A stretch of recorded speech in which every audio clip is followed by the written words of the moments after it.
Hey friends, this is Mayank, founder of Archidev, and this is going to be a pretty quick video.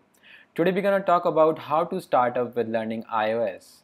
So first of all, what you need is to have a MacBook or Mac Mini, so from where you can access the environment of Mac OS X operating system.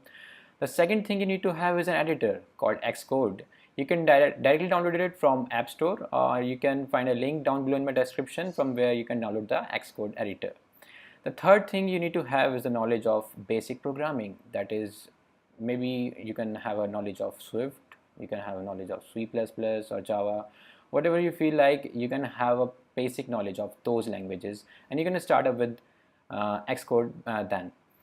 But Xcode, to develop an app in iOS, you need to have a good knowledge of Swift. So don't worry about that if you don't have, because I'll be uploading more new videos on Swift programming and Swift programming basics for all the beginners out there. So don't worry about that. Please keep watching my videos, upcoming videos, and subscribe my channel if you don't have yet.